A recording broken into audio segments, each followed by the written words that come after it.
Si te sometes a la autoridad de Dios, nunca fracasarás. Es el tema para el día de hoy. Si te sometes, es condicional este título, si te sometes a la autoridad de Dios, nunca fracasarás. Vamos a ver, este libro de Primera de Reyes realmente es cómo perder un reino. Es una historia de cómo se pierde un reino. Y en este libro, al igual que en otros, vamos a ver cómo nuestra vida se ve reflejada. De tal manera que muchas veces pareciera que el libro tiene ojos y que nos está mirando y que dice, uy, lo que está diciendo como que me está cayendo. Y hay gente, ¿verdad?, que cuando llega dice, ay, y si usted lo invitó, va a decir, seguro tú le dijiste algo al pastor, por eso que me está diciendo esto, o por eso me está diciendo aquello. Y otros se van a decir, no, ya no vuelvo, porque cada vez que voy, siempre me lanzan a mí, ¿cómo dice? Me da pedrada. Lo que no se dan cuenta es que Dios todo lo sabe. El pastor no sabe nada. A veces hay visitas que pues nunca lo hemos visto, pero Dios conoce, ¿verdad? Y muchas veces cuando, ay, como que sí, me cae ¿no? Y dice, ay, seguro lo está diciendo por mí. Bueno, lo estoy diciendo por usted y también por usted. Es decir, por todos, ¿verdad? Y cuando nosotros vemos, esa es la impresión que tenemos.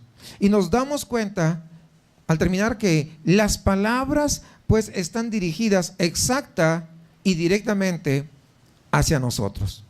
Así que la imagen que presenta la Biblia del hombre en cada uno de estos libros es tan vasta, tan extraordinaria. Y en este libro especialmente es que nosotros hemos sido creados para ser rey sobre un reino. Ya les decía yo algo la semana anterior. ¿Recuerdan que les había dicho eso? Dios nos creó para ser reyes sobre un reino, al cual tenemos que dominar. Y ese reino, ¿cuál es? Pues somos nosotros, nuestra vida. Y nosotros debemos ser los reyes que dominan a esa vida. No que la vida nos domine a nosotros. Y veíamos cómo lo vamos a hacer. Así que todo el propósito del Señor Jesús al entrar a nuestras vidas es que el tema del libro de Romanos es que aprendamos a gobernar el reino que es nuestra vida para Dios, dándonos autoridad y además dice concediéndonos la victoria. Y una de las frases más trilladas y que continuamente se usa en los círculos cristianos es la vida cristiana victoriosa. ¿Cómo estás, hermano? Estoy en victoria, dice. Pero ni es cierto, porque todavía sigue pegado a la pornografía. ¿Cómo estás? En victoria, pero todavía allá afuera sigue haciendo cosas que no se deben. Hermana, ¿cómo estás? En victoria, hermano. Pero todavía hay de la vieja mujer rezagos y todavía cada rato están que sale.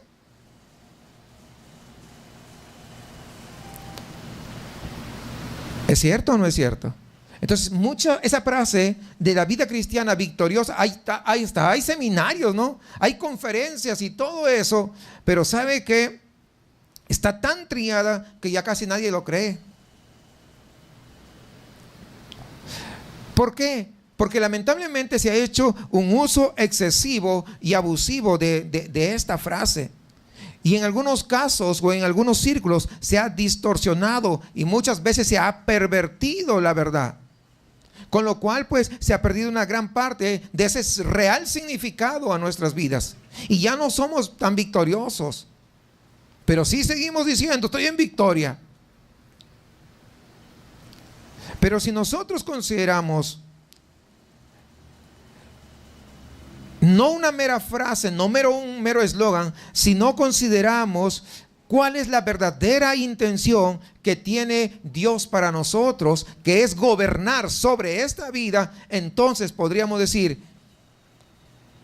soy victorioso, no por mis fuerzas, sino por las que Él me da a mi vida. Eso es importante. Hoy día estaba en el hospital visitando, ya les dije, a mi cuñado, pero de paso, pues siempre hay otras personas para visitar. Y una persona me decía, pero yo hago, mire, yo soy bien buena gente, bien buena onda con los demás, y yo le he ido a esto y aquello y lo otro, y yo he tratado muchas veces de portarme muy bien en la casa.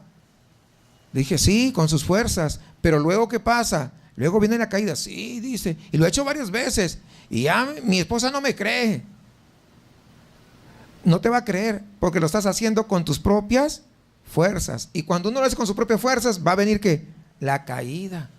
Por eso es que es importante que podamos nosotros reconocer que nuestras fuerzas son insuficientes y que podamos depender únicamente de Dios. La mayoría de veces que la gente se queja y dice, es que ya no puedo. Ese síntoma de que es que ya no puedo, ¿qué creen que significa? Que se está haciendo con las propias fuerzas. Entonces, con las propias fuerzas, ¿qué sucede? Pues nos cansamos. ¿A poco no? Si aún en el trabajo nos cansamos, ¿cuántos se cansan en el trabajo? ¿Cuánto más en la vida, no? En una situación, en una circunstancia, en la familia, por ejemplo. Pues nos vamos a cansar. Nos vamos a cansar en el trato con los hijos. ¿O no se cansa? Hay momentos que los hijos ya le llegan, ya le rebalsaron. El trato del matrimonio también se cansa cuando lo hacemos con las fuerzas. Dice, como que se le sale el apellido. Porque ya se cansa. ¿Verdad? Entonces, es que ya no puedo. Bueno, el problema es que estoy haciéndolo como con mis propias fuerzas. Porque si yo digo ya no puedo y estoy bajo el poder de Dios, entonces, ¿qué estoy diciendo? Que Dios no es suficiente. Que Dios no es todopoderoso. ¿Sí comprenden la idea? ¿Cuántos entienden que Jesucristo mora en nuestros corazones? Sí, lo tenemos por un hecho, ¿verdad? Porque es lo que dice la palabra, mora en nosotros. Entonces, si digo ya no puedo, entonces, ¿en qué? Pues en la circunstancia que sea. Esto significa una cosa, que no Dios no está operando en mi vida, por lo tanto, es que ya no puedo. No sé si comprenden la idea. Porque si Él está operando en mi vida, entonces yo, tal vez es difícil, sí, pero yo sé que tengo la ayuda de ¿quién? Y lo voy a superar, aunque mis fuerzas estén por los suelos. Porque Él multiplica, ¿qué dice? Las fuerzas del que no tiene ninguna fuerza, y Él lo multiplica, ¿cierto? Entonces, eso es una cosa que tenemos que tener muy presente, mis amados hermanos. Muy presente. Porque esa es la intención del Señor. Que usted y yo aprendamos a caminar consiguiendo la victoria como un rey sobre el reino de su vida. Y de este modo usted podrá encontrar cuál es el propósito que Dios pretende en cada uno de nosotros. Dios llamó y apartó a la nación de Israel, marcándole y escogiéndola como su propio pueblo. Era un pueblo pequeño, insignificante, dice. Podríamos decir que de cierto modo convirtió a este país de Israel en un escenario, haciendo que todo el mundo pudiera poner sus ojos en esa nación. Que esa nación iba a ser ejemplo para todos los demás. Y lo que sucedió en este país es una imagen. Lo que está sucediendo en Israel, me refiero, es una imagen de lo que está sucediendo en el curso de toda la historia de la humanidad, y también está pasando de manera individual en nuestras vidas. Por eso que es importante observar lo que dice la palabra de Dios. Primera libro de Reyes, ¿saben qué?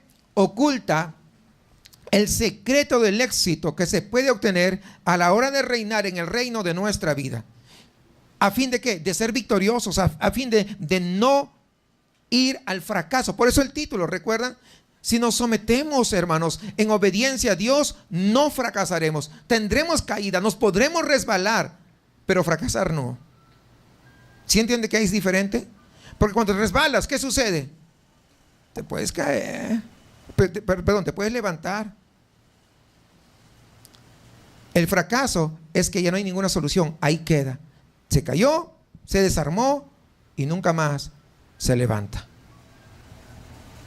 Aquí vamos a ver el secreto, cómo aprender a someter a la autoridad y al dominio de Dios en su vida.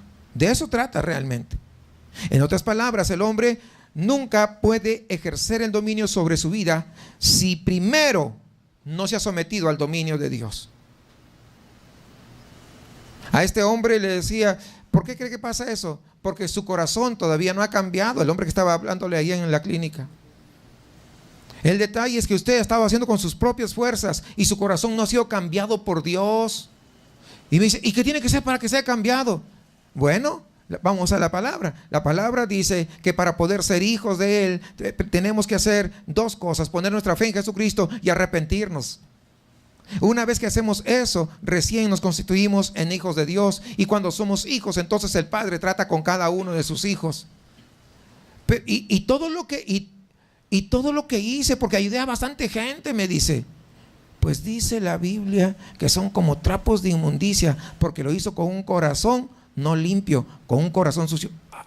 Dice, tiene razón, mi corazón no está limpio. Entonces no tiene sentido. Entonces tengo que arrepentirme. Pues sí. Y a partir de ese arrepentimiento, a partir de que su corazón está limpio, es que recién puede hacer obras y que son contadas por Dios. Y como que se le abrió los ojos, digo, ¿y dónde vive? Pues vive en Ciudad Amante. Dijo, pues búsquese una iglesia donde congregarse, porque no voy hasta allá, está muy lejos. No le dije eso, hermanos, pero por lo menos le di un folleto de acá de la iglesia. Y si tiene internet, pues por ahí nos va a ver.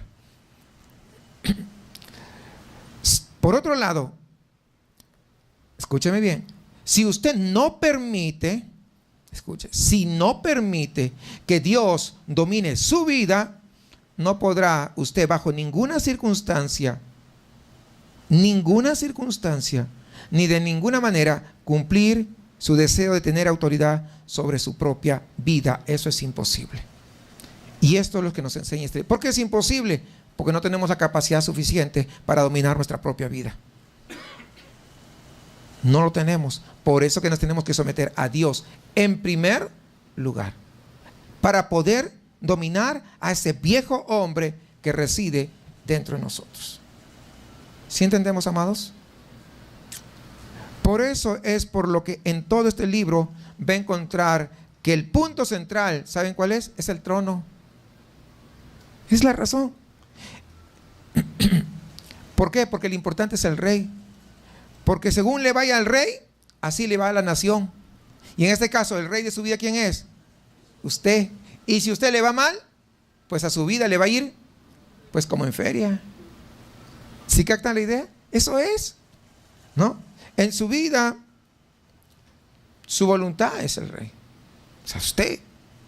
Lo que su voluntad permita que controle su vida va a determinar el funcionamiento del reino de su vida. Y el rey Salomón, el sucesor de David, ocupa el trono. Al comenzar este libro, David vemos que todavía sigue siendo rey, pero tiene que enfrentar casi de inmediato con una rebelión de uno de sus hijos. ¿Se acuerdan? De Adonías. Que intenta obtener el control del trono mientras David todavía estaba vivo. Estaba viejito, es cierto, ¿no? Y ustedes ya saben esa parte. Y si no lo sabe, léalo. Estaba viejito. Y Adonías se levanta y tiene gente y todo, ¿verdad? Y quiere tener el control del trono. Y esto indica la primera señal de lo que una verdadera autoridad que domina debe ser en nuestra vida. La autoridad, hermanos, es algo que debe ser un don y debe proceder de la mano ¿de quién? De Dios. Si no, no vamos a poder hacerlo. Debe proceder de la mano de Dios. Solamente podemos reinar cuando Dios nos establece y cuando nos sometemos a su autoridad. Al enterarse David de que su hijo se está levantando, entonces no puede ser, esa no es mi voluntad. Mi voluntad es que mi hijo Salomón, y ustedes ya saben cómo es, ¿no? Natán le habla a la esposa, a Betsabé. Mira, ya no le voy a contar porque si no nos demoramos. El asunto es que David, ¿qué hace? Coloca en el trono, proclama a Salomón como el rey. Salomón es ungido por rey mientras su padre aún está vivo. De hecho, asume el trono mientras David todavía sigue con vida.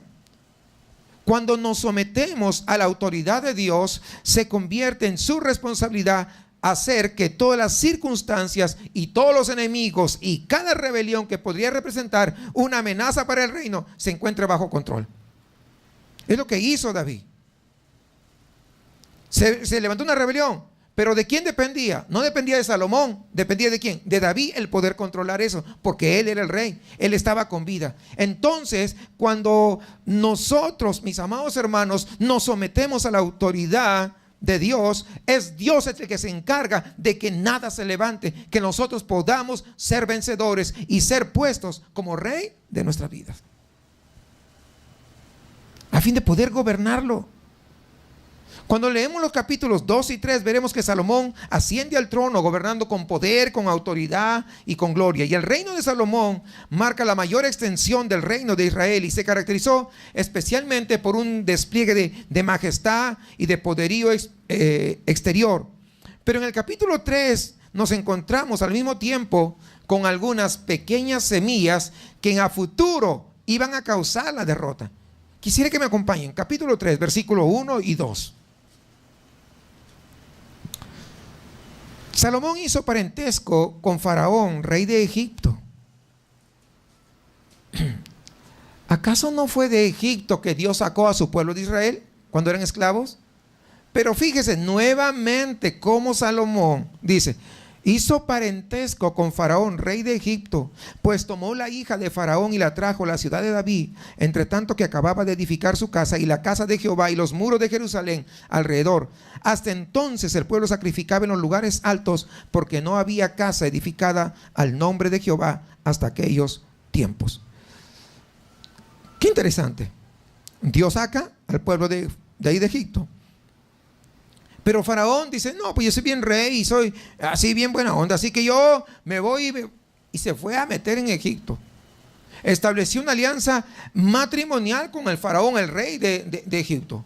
Tomó a la hija de Faraón y la lleva, dice, a la ciudad de David hasta que acabó de construir su propia casa y la casa del Señor y la muralla alrededor de Jerusalén. Sin embargo, hay algo más.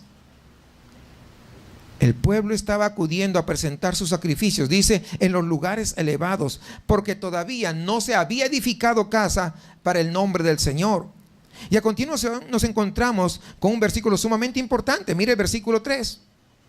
Salomón amaba a Jehová y caminaba en los estatutos de su padre David, solo que sacrificaba y quemaba incienso en los lugares altos. Escuchen esto. Amaba a Jehová y caminaba en los estatutos de su padre David. Y aquí hay un punto y coma. Dice, solo que sacrificaba.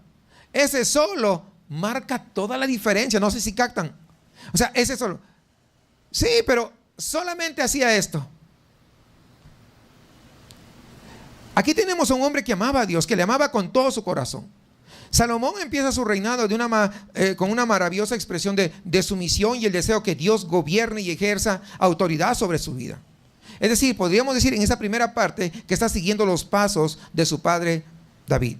Sin embargo, hay dos cosas que hace y que parecen dos asuntos triviales e insignificantes, pero que esos son los que van a acabar con derrotarlo de su reino. En primer lugar, ¿qué hace? Establece una alianza con la hija del faraón, el rey de Egipto, que Egipto es una imagen ¿de qué? Del mundo. Hizo una alianza con el mundo.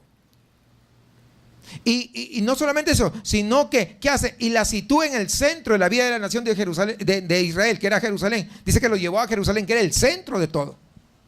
Y cuando uno dice, yo soy buen cristiano, pero pone una cosa del mundo en el centro de su corazón y sigue llegando a la iglesia, ¿no crees que eso no te va a afectar? Te va a afectar. Parecen cosas insignificantes, porque eso parece insignificante. Es decir, aquí vemos que se establece una alianza con el mundo. Y además se nos dice que adora, ¿en dónde? En los lugares altos. Hay que recordar que las religiones paganas de aquellos tiempos, toda la adoración y todos los ritos los celebraban ¿en dónde? En las montañas, ahí en las cimas de las montañas.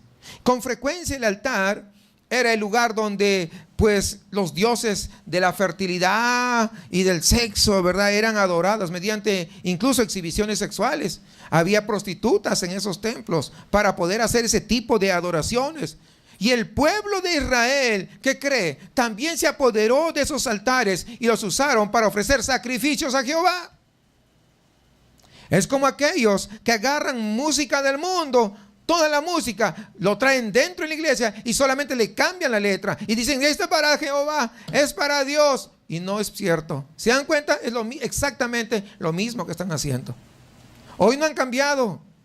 Lo mismo que hace el mundo, agarran, igualito, y se iban a adorar a los lugares altos. Lo único que cambiaban, ¿qué cosa era? Nada más. ¿Se dan cuenta cómo no ha cambiado? ¿Cómo ahora sigue lo mismo? O también aquellos que agarran los mensajes motivacionales que se dan afuera, porque hay mucho mensaje motivacional para que la gente sea una emprendedora, para que la gente logre esto, que logre aquello, y agarran y lo traen a la iglesia y le agregan 2, 3 versículos y ya es un mensaje cristiano. Están agarrando lo del mundo para meterlos dentro de la iglesia, haciéndolo cristiano. Debemos entender que el arca de Dios se encontraba ya en la ciudad de Jerusalén, en el tabernáculo donde David lo había colocado, pero Salomón no presentó sus ofrendas en el altar del tabernáculo. En lugar de ello, estaba presentando sus ofrendas en los lugares altos, como si Dios fuera a recibir. Dios no está desesperado porque vayan y presenten un holocausto, un sacrificio. Dios no está desesperado porque alguien le cante. Dios recibe adoración las 24 horas del día. Dios está rodeado de ángeles, de serafines, de querubines, arcángeles, y está siendo adorado. Que alguien diga, no, es que yo lo voy a hacer para la gloria de Dios con esos rollos, ¿sabe qué? No, Dios no lo va a recibir. Por eso solo, ese solo que yo mencioné y que resalté, es eso. Solo que en lugar de hacerlo donde debía hacerlo, lo estaba haciendo en el lugar inapropiado, donde Dios no había mandado. ¿Por qué? Porque lo hizo en un lugar pagano. Ahora, en estos lugares paganos, exteriormente, pues era hermoso, era admirable, ¿verdad? Y en general, su corazón seguía la dirección correcta, pero había un sin embargo. Ese sin embargo es un aspecto de su vida que no estaba completamente sometido a Dios. Había una debilidad en su comunión con Dios. Muchas veces nosotros podemos someter todo, pero a veces tenemos cosas que todavía no lo queremos someter a Dios. Por ejemplo, desde la comida. Algunos no comen para alimentarse, sino para llenarse y rellenarse.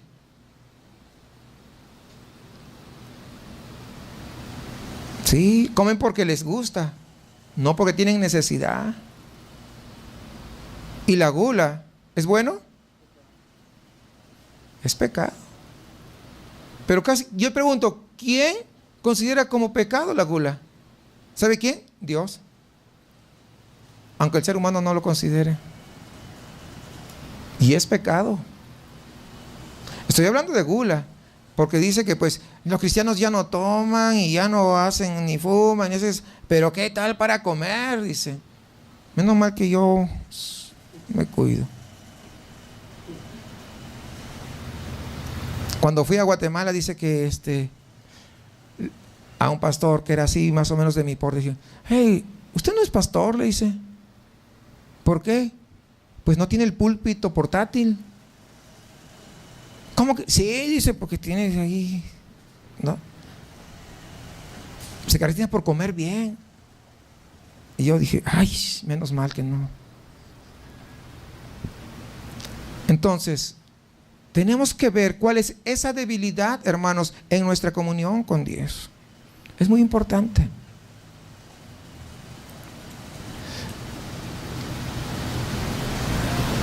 En muchas vidas existe con frecuencia un sometimiento exterior e incluso la decisión de hacer la voluntad de Dios, pero en el fondo de la vida privada hay una falta de amor y de anhelo de Dios. Este era precisamente en este aspecto donde su padre David, el padre de Salomón, demostraba su mayor punto fuerte. A pesar de que David cayó en los pecados más terribles de asesinato y de adulterio, ¿sí recuerdan eso? Que lo habíamos visto, ¿no? En el lugar más santo e interno de su corazón, David sentía un profundo y continuo deseo de someterse a la voluntad de Dios y una verdadera hambre de la persona de Dios. Cosa que a veces ocurre de lo contrario. Exteriormente, como esos altares bien adornados, pero lo interno deja mucho que desear. Y esto es algo que vemos cuando refiriéndonos a David, es algo que nosotros lo vemos manifestado en sus diversos salmos. Pero es algo que le falta en la vida de Salomón, y esta es la primera indicación que algo está mal en su vida. Estaba presentando los holocaustos, pero ¿qué? En el lugar incorrecto.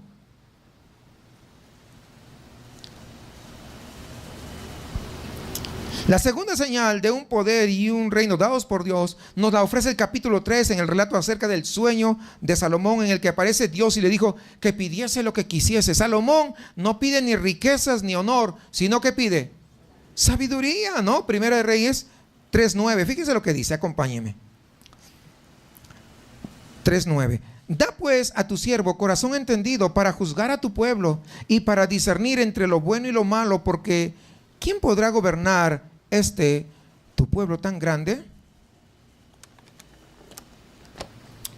Al comenzar de este modo su reinado, lo que Salomón está demostrando es que ha entendido perfectamente que era una necesidad primordial para poder ejercer autoridad en el reino de Dios, que Dios le había dado. ¿Qué necesitaba? Sabiduría. Sabiduría. Cuando nosotros leemos en el Nuevo Testamento nos encontramos que con esto que es cierto. En el libro de Hebreos, el escritor, por ejemplo, reprende al pueblo que está escribiendo, porque dice, ahí Hebreos 5:12, debiendo ser ya maestros por el tiempo transcurrido, de nuevo tenéis necesidad de que alguien os instruya desde los primeros rudimentos de las palabras de Dios. Habéis llegado a tener necesidad de leche y no de alimento sólido. Dice que la señal de los que son maduros en Cristo y han aprendido realmente a caminar con Él es que saben discernir entre el bien y el mal. Ese es el problema de nuestros días. Ahora muchos le dicen a lo bueno le llaman malo y a lo malo le llaman bueno. Es que no hay un buen discernimiento. La madurez cristiana, mis amados hermanos, se pone de manifiesto cuando aprendemos a ejercitar el espíritu de sabiduría para saber distinguir entre el bien y el mal. Y esta clase de sabiduría fue justamente la que pidió Salomón y Dios se lo concedió. Concedió esa petición. Pero había un punto débil en su petición. Sí, había un punto débil, porque todo el mundo lo realza, pero hay un punto débil. ¿Sabe cuál es el punto débil? Que solamente pidió sabiduría para gobernar al pueblo. Cuando lo primero que debió haber pedido es sabiduría para gobernar su propia vida. Muchas veces nos creemos tan santos que pedimos por todo el mundo, pero no nos damos cuenta que nosotros somos los más necesitados. Ojalá que Salomón hubiera pedido sabiduría para saber gobernar primero su propia vida. Ese fue un fallo o el primer fallo que podemos nosotros apreciar aquí. Es evidente que basándonos en esto, que Dios sabe exactamente lo que hay en una persona, pues le concedió, dice a Salomón, esta sabiduría, pero al mismo tiempo se le dio también las circunstancias que se produjeron para poder poner a prueba esta sabiduría que Dios le había dado. Y esto es algo que Dios hace con todos nosotros porque sabe exactamente de lo que nosotros somos capaces. Él nos da esencialmente nuestra petición básica, urgente y apremiante que está dentro de su voluntad. Siempre va a contestar de acuerdo a su voluntad, recuerden. Ahora, pero no solamente hace eso.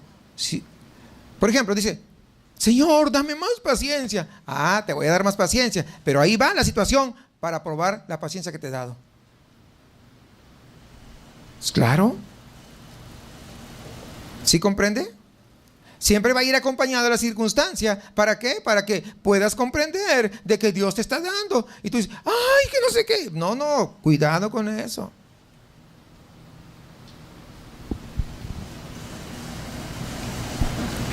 ¿Sí entendemos eso, hermanos? Juntamente con la sabiduría le dio a Salomón, dice, riquezas y honor. Y fueron precisamente las causas de su derrota. Cuando Salomón comenzó a sentirse orgulloso y a regocijarse por la magnificencia de su reino, el orgullo comenzó a introducirse en su corazón y a raíz de ello se produce su caída. Por lo tanto, la primera señal de la soberanía a fin de establecer nuestro gobierno en el reino de nuestra propia vida es ¿qué cosa? La dependencia de Dios, de tal manera que nunca suba el orgullo, que nunca suba el ego, que nunca nos creamos tan súper espirituales, que nunca nos creamos que porque tenemos 10 años en la iglesia, 20 años, 30 años o 40 y los años que sean, ya soy más espiritual que tiene un mes. No, porque eso se llama orgullo.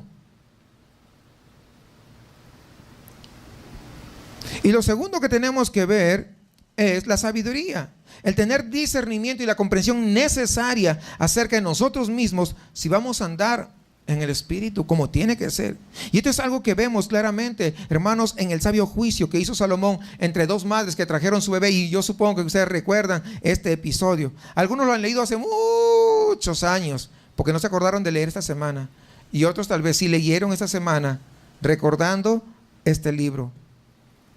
Las dos, dice, dos mujeres habían tenido sus bebés, ¿no? Con corta diferencia de tiempo.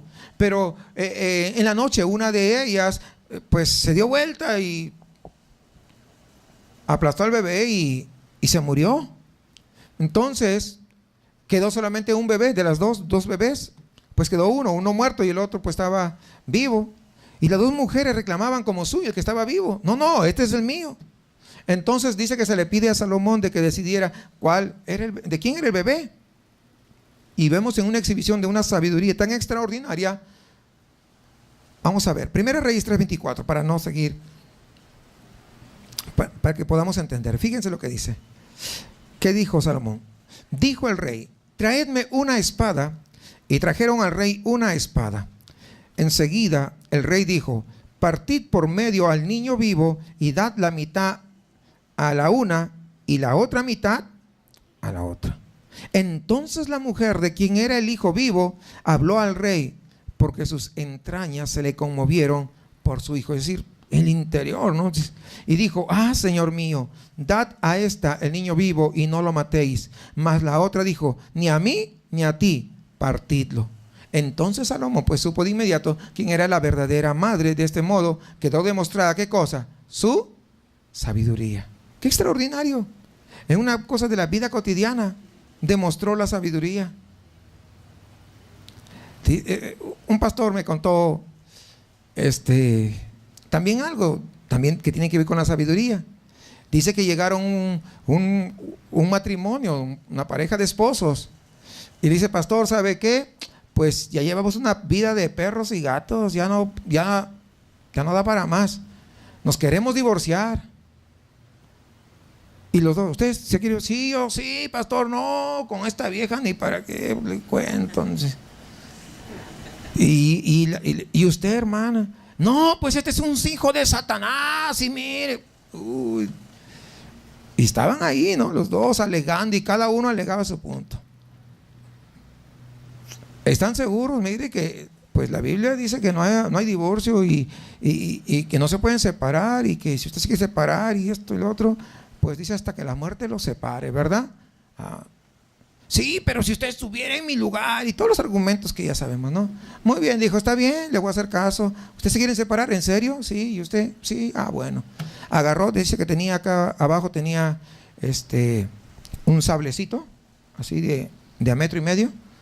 Lo agarró un tremendo sable y lo sacó así. Y ¡pum! Lo todo encima del escritorio. A ver, ¿quién quiere? ¿A quién le voy a cortar la cabeza? ¿A cuál de ustedes? Se miraron. Pues claro, hasta que la muerte los separe. A ver, ¿quién quiere?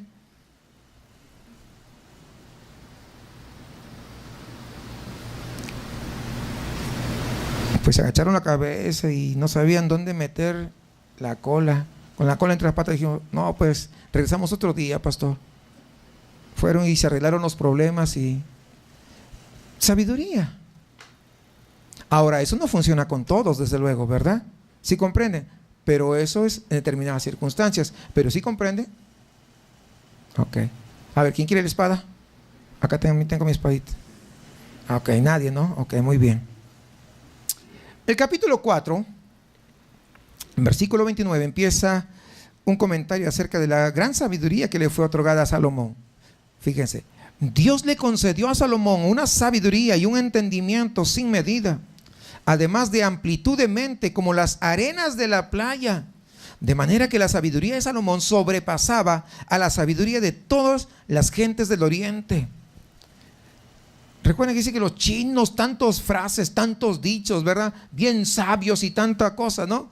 Aquí le rebasaba, incluyendo la sabiduría oriental, es decir, la China y la India. Salomón solito rebasaba a todos los sabios ahí.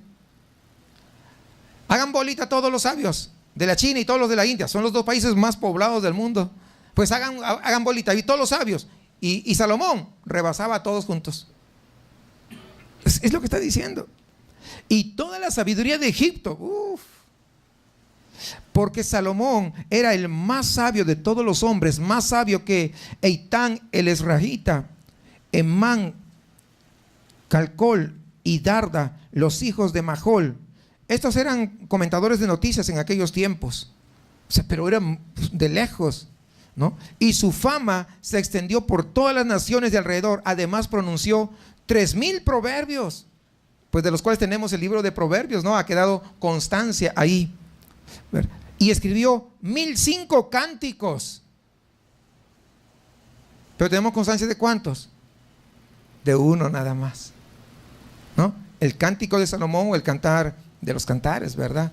Pues tenemos uno y 1005, ¿no? Dice, habló acerca de los árboles, desde el cedro del Líbano al hisopo que crece en las murallas. También se refirió a las bestias, a los pájaros y reptiles, además de los peces, y acudían a él de todas las naciones con el fin de escuchar la sabiduría de Salomón, así como todos los reyes de la tierra que habían oído hablar acerca de su sabiduría. Imagínense, hermano, qué tremendo. Era tremendo lo que Dios le había dado. Ahora, si podemos recordar un momentito lo que dice Pablo ahí en 1 Corintios, dice que tenemos la mente de Cristo y el hombre espiritual lo juzga todo, es decir, que no necesita que nadie le enseñe porque ya discierne todas las cosas y las puede analizar y las puede entender bien. ¿Dice eso la Biblia, sí o no? O sea, para ponernos en paralelo un poquito, para poder comprender, hermanos. Ay, es que yo no sé. Pues el que no tiene sabiduría, ¿qué dice Santiago? Así, antes quejándose, dice. Quéjese, que no tiene. ¿Dice eso? No, dice, pídala. Que el Señor va a dar así como regio. ¿Dice así? No, dice que va a dar ¿cómo? Pues en abundancia. En abundancia. Porque nuestro Dios es un Dios abundante. ¿Sí o no? Sí, mis amados hermanos. En el capítulo 4 encontramos la tercera señal de lo que significa reinar, el sentido del orden. Un reino tiene que estar en orden. Dios no es autor de confusión, sino que hace todas las cosas decentemente y con orden. Además, en el capítulo 4, versículo 20, encontramos la cuarta señal de autoridad. Fíjense, Judá e Israel eran tan numerosos como las arenas del mar, comían y bebían y eran felices. Salomón gobernaba sobre todos los reinos, desde el Éufrates a la tierra de los filisteos hasta la frontera de Egipto, que le trajeron tributos y sirvieron a Salomón durante todos los días de su vida. Es decir, ese es el control total sobre todo lo que Dios quiso que tuviese. Dios le dio todo, dijo, hasta allá fue. Y esta es una imagen de lo que Dios quiere que nosotros podamos reinar. ¿En qué? En todo lo que Dios te ha dado. ¿Qué te ha dado? Pues toda tu vida. Y es lo que Dios quiere que reine. Es lo que Dios quiere que usted y yo hagamos. Ya estuvimos hablando la semana pasada, hoy seguimos en eso.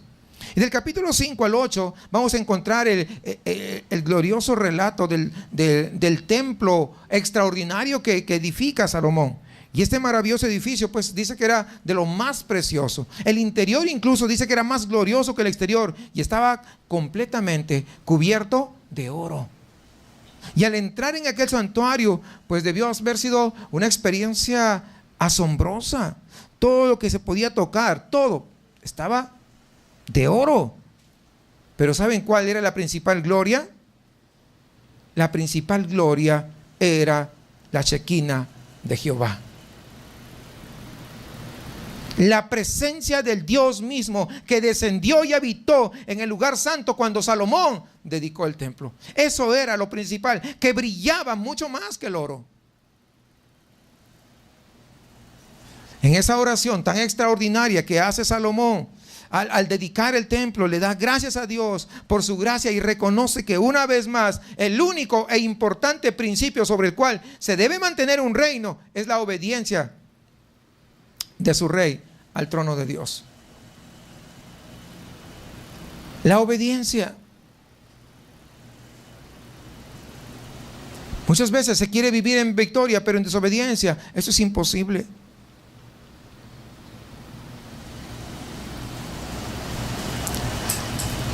Vemos todo esto, todo esplendoroso, como la reina de Saba y el rey de Tiro visitan y hacen reconocimientos, pero de repente al principio del capítulo 11 se produce un giro en toda la historia y esta sigue un curso muy diferente, hermanos. En él leemos acerca de los resultados de las semillitas. ¿Recuerdan que les dije? Que inicialmente había sembrado en el corazón de Salomón. Fíjese, capítulo 11, versículo 1. ¿Cómo cambia? Pero el rey Salomón amó, además de la hija de Faraón, a muchas mujeres extranjeras, a las de Moab, a las de Amón, a las de Edom, a las de Sidón y a los heteos. Todas esas que estoy mencionando son tribus paganas. Todas son tribus paganas. Porque algunos dicen, no, pues Salomón tuvo 1000 mujeres. Una vez alguien dijo, sí, ¿por qué no puedo tener 2 o 3? Sí, así todo sin vergüenza. Me dijo, mire, pastor, ¿por qué no puedo tener 2 o 3 mujeres? Si Salomón tuvo 1000. Además que la Biblia es para nuestro ejemplo. Y yo quiero seguir el ejemplo de Salomón.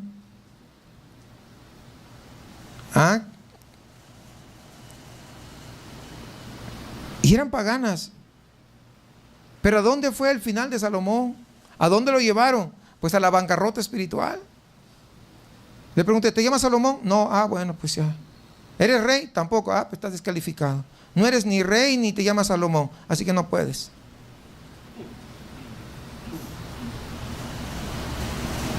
No, podría seguir con más argumentos, como con eso se sacó de onda. Digo, bueno, ya pues no le seguí. Le iba a apabullar, pobrecito, ¿no? Entonces, tampoco se trata de eso. Sigamos. De los pueblos que Jehová había dicho a los hijos de Israel, no os unáis a ellos, ni ellas se unan a vosotros, no sea que hagan desviar vuestros corazones tras sus dioses. Y eso no es lo que pasa, hermanos, cuando un inconverso se casa con un creyente, que el corazón, generalmente el corazón del cristiano se desvía a ser inconverso. Existen excepciones que el inconverso se convierta a cristiano, pero son excepciones. Cuando un muchacho dice, mire que yo tengo novia. Felicitaciones, ¿te vas a casar? No, dice, es mi novia nomás. Bueno, si tienes novia es para casarte, no es para distraerte. ¿Y quién es? ¿De dónde es? ¿Qué? No, pues, es de la prepa. ¿Es cristiana? No, pero yo le voy a hablar de Cristo. No, pues ya está, ya empezaste mal. Yo les dije el otro día, porque Dios nunca va a utilizar el noviazgo como un instrumento de evangelización. Jamás. No está en la Biblia. Porque acá mismo está diciendo, no sea que hagan desviar vuestros corazones tras sus dioses. A esto Salomón se apegó con amor. Tuvo 700 reinas y 300 concubinas. No, hermanos. Y sus mujeres, ahí está. ¿Qué dice? Hicieron que se desviara su corazón. ¿Se dan cuenta? Dios sabe lo que dice. ¿Cuántos entienden que Dios sabe lo que dice? Dios sabe por qué lo dice. Dios sabe por qué da advertencias. Y escúcheme bien. Escuche bien esto. Y que tiene 1000 mujeres, 700 mujeres reinas y 300 concubinas, es el mismo que escribió Proverbios, que dice: el que haya esposa, hay el bien. Es el mismo. Qué ironía, ¿verdad? ¿Ven la ironía? Y Dios no lo tapó a Salomón. Dios quiere que veamos cómo es el hombre. 1000 esposas. Qué tremendo, hermanos. Alguien ha dicho que Salomón fue castigado en su real dimensión. ¿Por qué? Porque tuvo que soportar a 1000 suegras.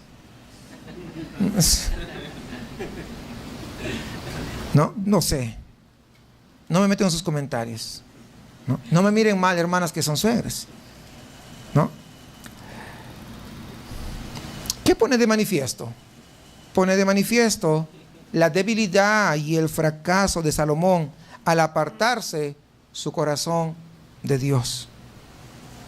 Fijémonos cómo empieza todo. Este hombre disfrutaba de todo el esplendor de su gobierno, teniendo pues todo lo que Dios le había dicho que iba a tener. Tuvo paz con todos los vecinos, no había guerras ni nada de esas cosas, hermanos. O sea, qué tremendo. Había una pompa exterior acerca de la cual ya leímos aquí, y era una evidencia de ¿qué? De la bendición de parte de Dios. Pero, ahí está el pero, su caída comenzó cuando su corazón se dejó arrastrar por algo que Dios había prohibido. Y esto concuerda exactamente con la advertencia que Jesús hace en el Sermón del Monte, cuando dice: porque donde esté vuestro tesoro, ahí también estará ¿qué? Vuestro corazón. Tenemos que tener cuidado, hermanos. Entonces, el primer paso en la decadencia moral, ¿sabe cuál es? Empieza siempre con nuestras emociones. Ese es el primer paso. Y tendría que preguntar: ¿alrededor de qué giran tus emociones? Contéstese usted. ¿Qué es lo que apodera del lugar central de las emociones en tu vida? Porque es ahí donde empieza la decadencia. Y vamos a leer a continuación. ¿Qué le sigue a esto? Estamos en el capítulo 11, ¿no? Versículos 5 al 7.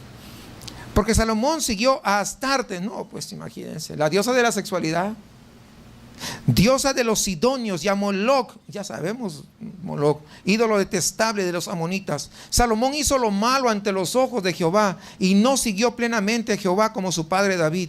Entonces Salomón edificó un lugar alto a Quemos, ídolo detestable de Moab. No, Quemos era la imagen detestable en la que se construyó una hoguera, y cuando llega el momento de celebrar el festival a ese dios, agarraban a los niños y los echaban ahí. ¿Y sabe quién lo construyó? Salomón. Fíjense ustedes. Qué tremendo. Y a Moloc, ídolo detestable de los hijos de Amón, otro dios de la fertilidad, en el monte que está frente a Jerusalén. Y así hizo para todas sus mujeres extranjeras. Decir: mira, yo te quiero, yo te amo, yo te voy a dar lo que quieras. Un diosito, ahí va tu altar para tu diosito. Ya, imagínense ustedes. Y así hizo para todas sus mujeres extranjeras, las cuales quemaban incienso y ofrecían sacrificios a sus dioses. Y Jehová se alegró. ¿Sí dice eso? ¿Qué dice? Se indignó. Hermanos, la gente, y espero que usted no, pero la gente cree que Dios es tonto, que no se da cuenta lo que pasa. Se indignó contra Salomón porque su corazón, ¿qué había pasado? Se había desviado, hermanos. Y cuando eso suceda, pues cuando eso sucede, pues Dios no dice, mira, qué bonito, pobrecito, hay un apapachito para que se porte. No, Dios toma cartas en el asunto. Vamos a ver. Dios le levanta 3 adversarios en contra de Salomón, uno tras otro, tras otro, tras otro, tras otro. Primero fue Hadad el edomita, que representa el hombre carnal. Luego nos dice en el versículo 23, Dios también se le levantó un adversario como adversario a Rezón, hijo de Eliada, quien había huido del Señor. Hadad Ezer, rey de Saba. Versículo 26 dice, también Jeroboam, ¿ve? Ahí están los 3 que le digo, hijo de Nabat, servidor de Salomón, efrateo de Cerea, que después habría de dividir el reino. De manera que estos adversarios se reunieron para derrotar ¿a quién? A Salomón, y conseguir pues derrotarlo por completo. Y el capítulo 11 concluye diciendo, y durmió, versículo 43, y durmió Salomón con sus padres y fue sepultado en la ciudad de su padre David, y reinó en su lugar Roboam su hijo, lo cual representa el colapso de su gloria y la majestad de su reino. Qué triste, hermanos, qué triste. Todo esto que lo lleva al fracaso es porque se desvió, no se sometió en obediencia a los preceptos de Dios, a la ley de Dios. Cada vez que nosotros como hijos del Señor no nos sometemos en obediencia a Dios, seguramente vamos a fracasar y nos va a doler. Cada vez que nosotros queremos hacer las cosas con nuestras fuerzas, creyéndola que la vamos a hacer, bypaseando, pasando por alto lo que Dios ha mandado, entraremos en una caída libre, hermanos. La segunda parte de este libro comienza en el capítulo 12, en el cual vamos a leer acerca de la degradación y la dispersión del reino. ¡Qué tristeza! Los únicos reyes que gobernaron sobre todo Israel fueron Saúl, David y Salomón, porque después se dividió el reino, los reinos del norte y los reinos del sur. 10 tribus se fueron para el norte y al sur se quedó Judá.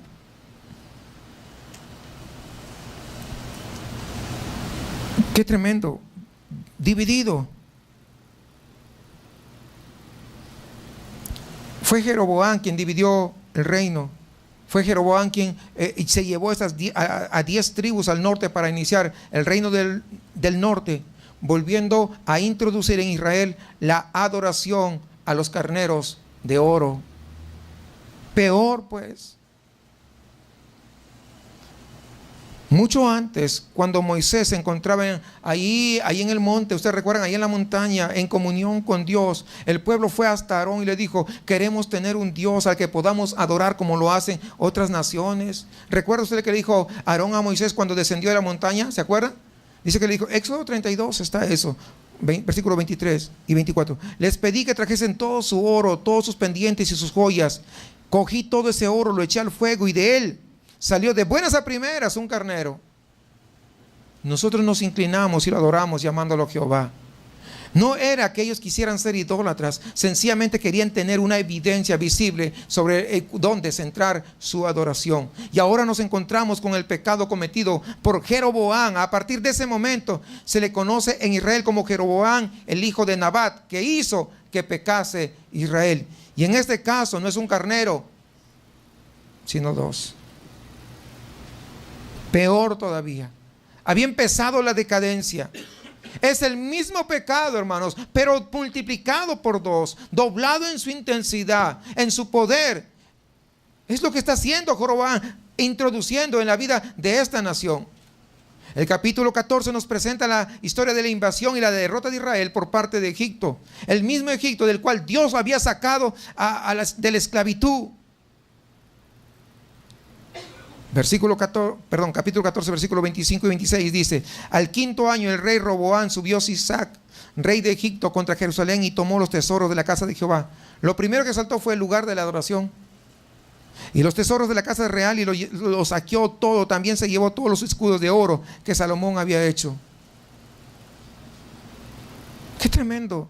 Salomón, que conocía a Dios y que se esforzaba por andar con él, no juzgó totalmente las emociones y las uniones establecidas en su corazón. Su corazón se desvió, por lo que de alguna manera disimulada se fue arruinando poco a poco y se volvió a las costumbres mundanas con todas sus insensatas manifestaciones, por lo que perdió la gloria interior. Primero fue afuera, pero también fue adentro. No quedó nada. Ustedes recuerdan que el templo de Salomón totalmente fue saqueado. Todo, porque el corazón de un hombre se desvió, mis amados hermanos. Después de esto la Biblia sigue hablando de varios reyes. Los de reinos del norte tuvieron 19 reyes, todos malos. Los reyes, el reino del sur, Judá, tuvo 20 reyes, 7 reyes buenos, nada más. Capítulo 17 nos presenta el ministerio profético, empezando con Elías. Hubo otros profetas, de hecho, antes que él, pero ninguno de ellos realizaba milagros. Solamente Elías, él fue el que comienza el ministerio de los milagros acá en la Biblia. Así que es importante este profeta. Hermanos, ¿qué cosas significaban los milagros? Los milagros significaban el testimonio ante ese pueblo caído, ante ese pueblo desobediente por culpa de sus reyes, de que Dios todavía sigue siendo poderoso y aún estaba en medio de ellos para poder levantarlos. Dios intentó conmoverlos para que fuesen conscientes de que se habían apartado de Él. Es por eso que Dios mandaba esos milagros. El ministerio de Elías es una fantástica revelación de la manera como Dios trata con el corazón humano descarriado. Y hace una cosa y hace otra cosa para poder atraerlo, para que pueda regresar a los caminos del Señor. Para empezar en su ministerio, ¿qué hizo? Cerró los cielos de manera que no llovió la tierra durante 3 años. Ya ustedes saben esa parte. Y a continuación, ¿qué hizo? Hizo descender fuego del cielo.